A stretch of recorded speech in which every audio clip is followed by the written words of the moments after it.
We're back. We're back for another episode of Reflections. I haven't done an episode in a while. The last one focused on change. And this one you can look at as an extension from the previous Reflections episode. And in today's video, we'll discuss the lesson which changed my life. So, looking back, I can't remember the exact time I learned this lesson. It was more like a story which I heard, and from that I extrapolated a lesson. So I can't remember exactly when it was, but it's probably when I was like 17 years old. And that really impacted me, and it caused me to really change how I view social situations, why people act in certain ways. It taught me why some people get so caught up and so involved within a bubble which they're in. So that's what I will be focusing on in this episode of Reflections. I think this one will be very useful, very insightful. And like I said, this lesson had a big impact on me. So before we begin, please give this video a thumbs up, share it with your friends, comment, subscribe. This one, inshallah, is going to be really beneficial. So without further ado, this is episode 4 of Reflections. I was just a young pathfinder, a street boy trying to leave that life behind us. How can I see options if I'm walking around blinded? There's angels in the ghetto, look how Allah came and find us. Okay, so in the introduction, I mentioned that this lesson which I learned is essentially a story which I extrapolated a lesson from.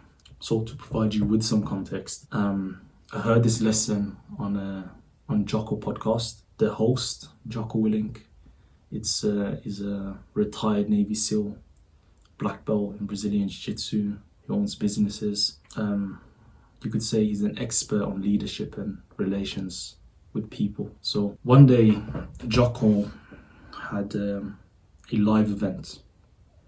So in this live event, within the audience are people who are, you can say, middle-aged, professionals, people who listen to the podcast. But one person within the audience was not who you'd expect to be there. So there was a girl, teenage girl. She was a freshman in high school, so she was like 14 years old. And she asked Jocko a question. She was basically, essentially, when you cut through everything, she was getting bullied in high school. So Jocko gave a response to that, which in a way is not the usual response you would hear. So what he said was, essentially, this is just the reality of how things are. But he also said something else. He said, high school doesn't matter. And that's a key point right there. As soon as he said that, remember, everybody in the audience is middle-aged, so they way past that stage of being in high school. All those people started clapping. All of them. Because they understood that statement. It made sense to them. High school doesn't matter. Because the problem she had was she was being bullied in that environment. Essentially, some people weren't being too nice to her, and this affected her in a lot of ways. But the thing that we want to take from this is, when he said high school doesn't matter, he explained it further. High school doesn't matter now that everybody within the audience, except her, is way past that stage and can look from the outside, looking in, see that high school didn't matter. The social environment of high school, the hierarchy, the popularity, all of that did not matter in the real world. It was just very short-lived. But here's the main part. But it did to her. High school was her world. It was everything she knew. She'd wake up in the morning, she'd go to school, and she'd be there for hours. She'd come home and she'd probably be on the phone texting her friends from that school and repeat that cycle again and again and again and again. So whilst high school doesn't matter in terms of the social aspect, in the real world, it did to her because that was her only environment. And then Jocko, whilst on the podcast, expanded on this. And he said there are many environments. High school was just one of them. And when you look into life, there's numerous different environments where people get so caught up in the social aspect of it, and it can be debilitating to them. So within the high school environment, there's going to be people within that environment who take the social aspect way too serious. For them, it's literally life or death. Within that social hierarchy, trying to be proper is literally their world, and they will do anything to get to the top of the hierarchy, even though it does not matter in the real world. And he said, within the world, you'll find numerous environments like these. And he gave an example. He said he's got a black belt in Brazilian Jiu-Jitsu. Now, for me, as somebody who's done martial arts and still does martial arts and still enjoys watching martial arts, a black belt in Brazilian Jiu-Jitsu is an amazing feat. It's a great accomplishment. To me, I'd look at that person and be like, wow, you got a black belt in Brazilian Jiu-Jitsu. But when Jocko said that to his mother, a person who's not really in that environment, she's like, oh, well done. You got a black belt in that karate thing, right? So for a person who's not within that environment, a person who's in the real world, basically like outside the matrix, it doesn't really matter. But if you are within that environment, that is your world. And he carried on with different examples of how you can see this. The different examples he gave was, let's say, the car community. There's going to be some people within the car community who are obsessed with specific type of cars. Oh, I only drive Mercedes-Benz. I only drive this class of cars. I only like muscle cars. I only like this type of car. Sports cars, blah, blah, blah, blah, blah. And if you don't have a car like that, they're going to look down at you. But then there's other people on the completely other end of the spectrum who look at you and be like, you're an idiot if you spend more than £4,000, £5,000 on a car. The car's there just to get you from point A to point B. So that's two different environments.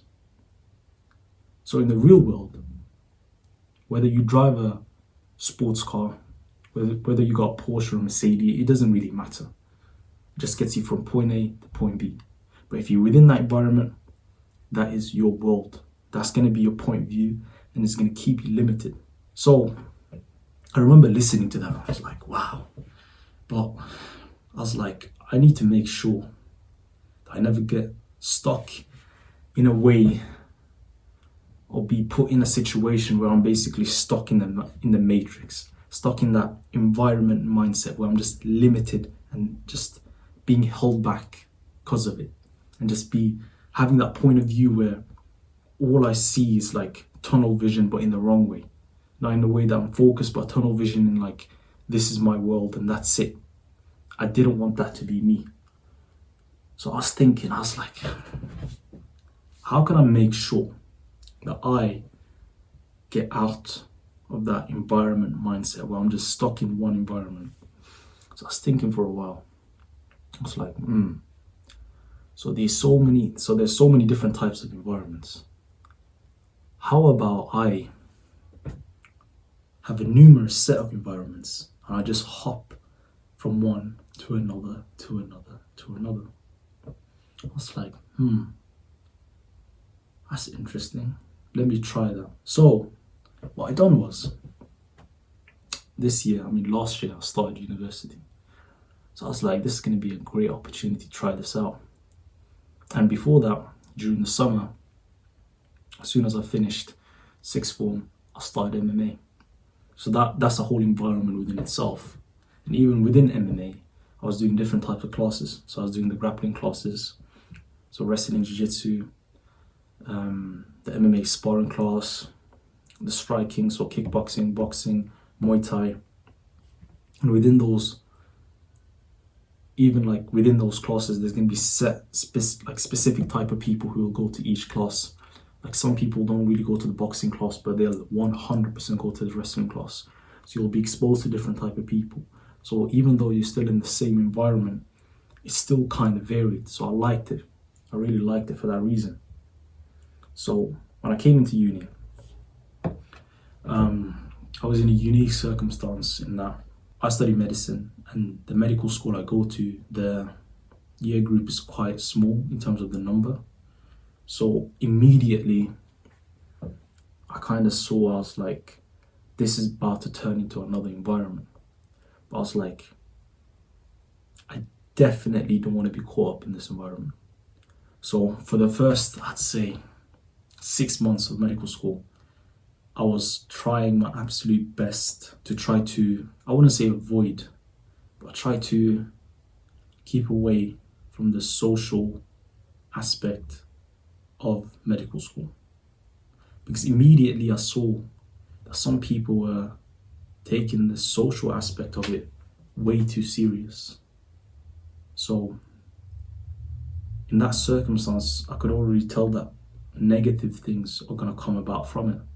And because it was a medical school and the people around me are hopefully going to become my future colleagues, I told myself I don't want to be in a circumstance where some type of social issue occurs between me and one of the other students, and then later down the line we're going to be working in the same ward.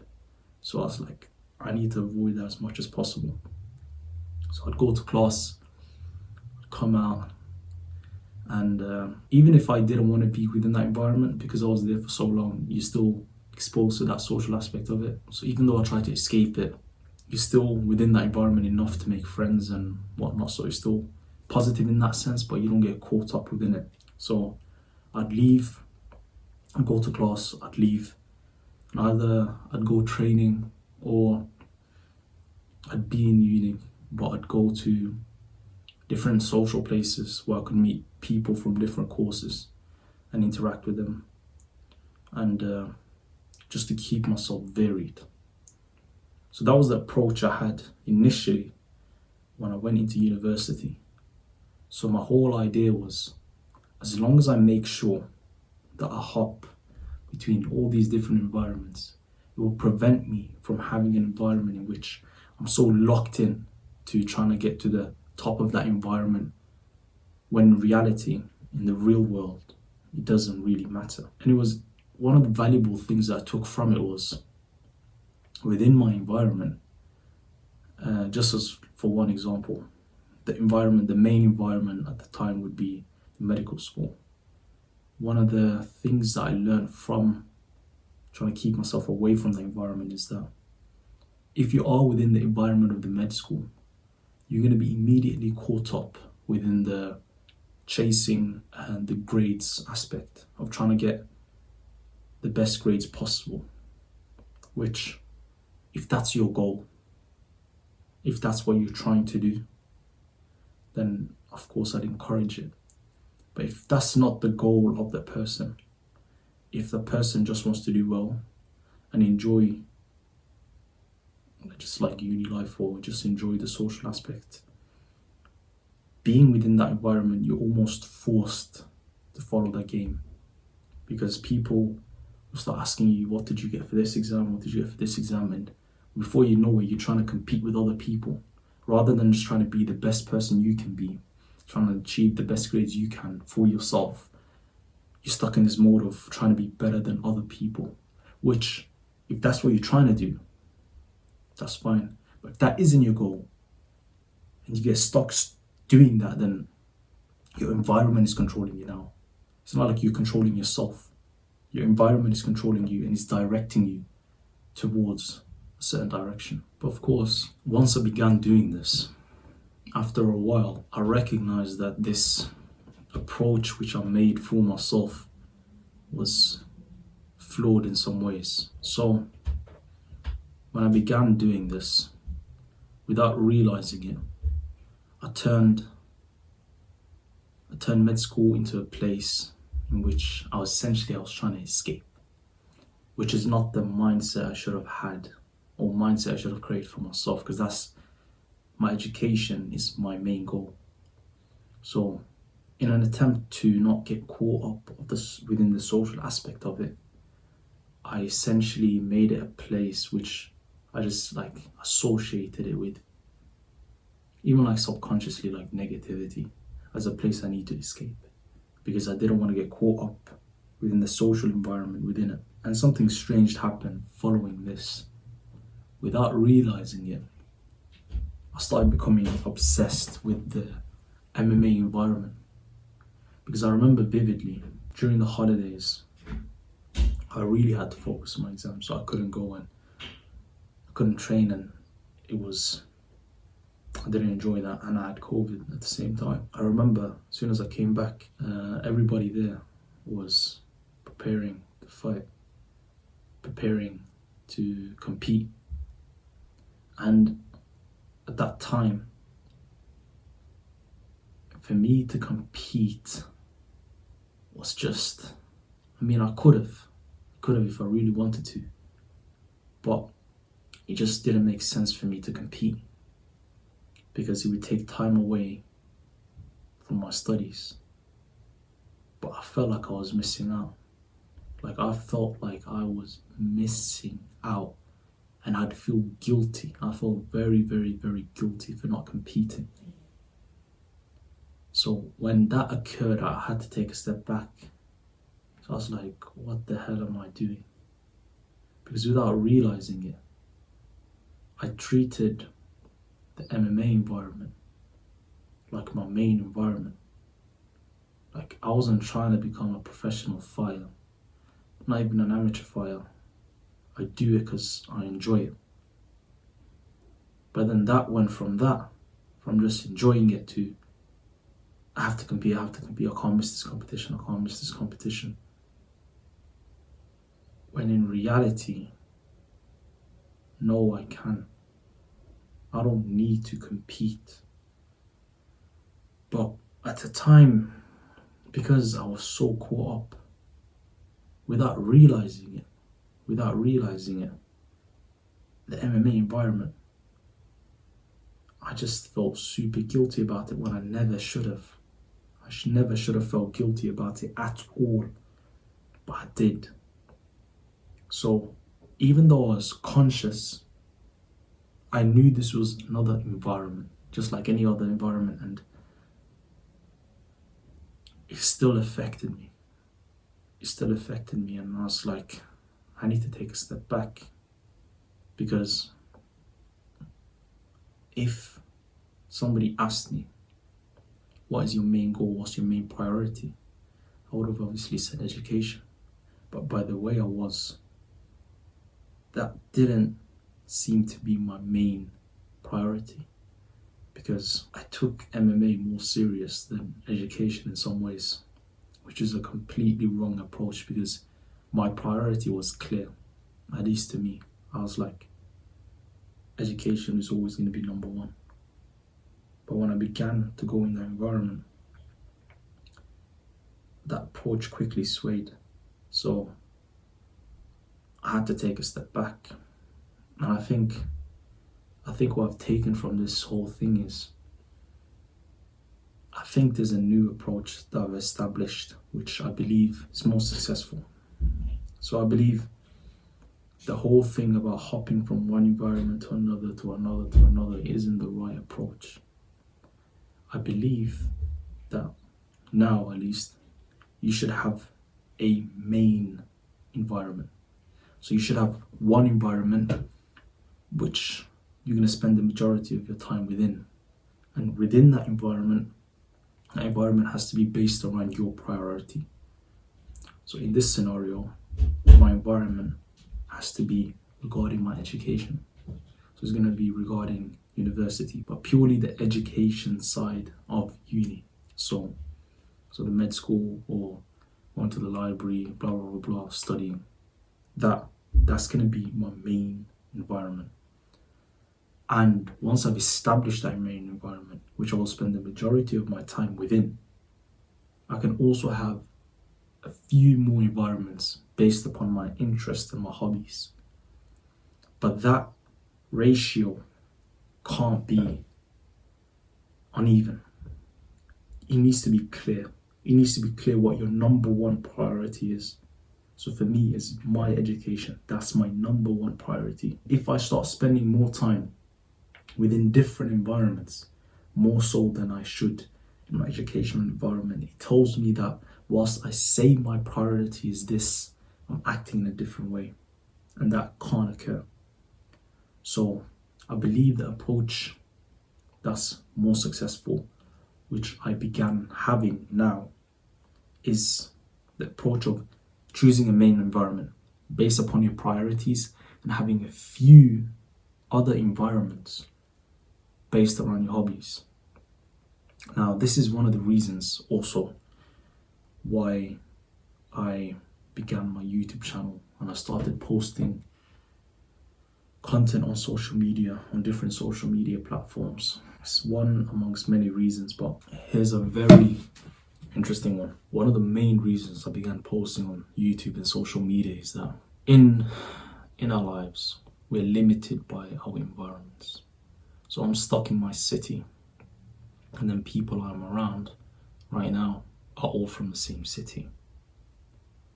But the beautiful thing about social media when you use it correctly is that it doesn't limit you to your city or your country or your continent.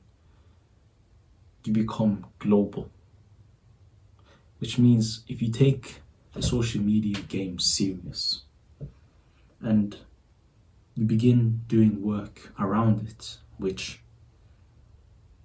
you believe is important, impactful, helping others, people within completely different environments are going to start contacting you. And before you know it, you can build a network which goes far, far beyond any environment which you could be in right now. It turns it global. And that's the beautiful thing about social media. And that's why one of the reasons, at least, I started making this YouTube channel, started posting on social media, because it allowed me to not become trapped by the environment I'm in. Because oftentimes our views become limited because we're always in the same place. Like, you're going to spend the majority of your time either at work, school, or at home. So without realizing it, whether you like it or not, that becomes your world. But the world is not that small. The world is huge. And if you were to use social media and YouTube and all of that correctly, it can give you an opportunity where you can meet other people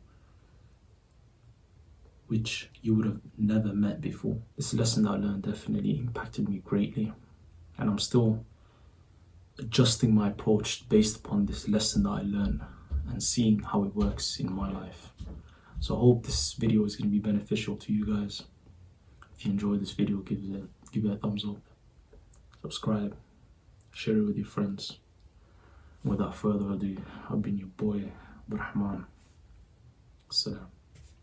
إن أردتم أن تكونوا شامة بين الورى فاقتفوا آثار جيل للمعالي سطرا. إن أردتم أن تكونوا شامة بين الورى فاقتفوا آثار جيل للمعالي سطرا.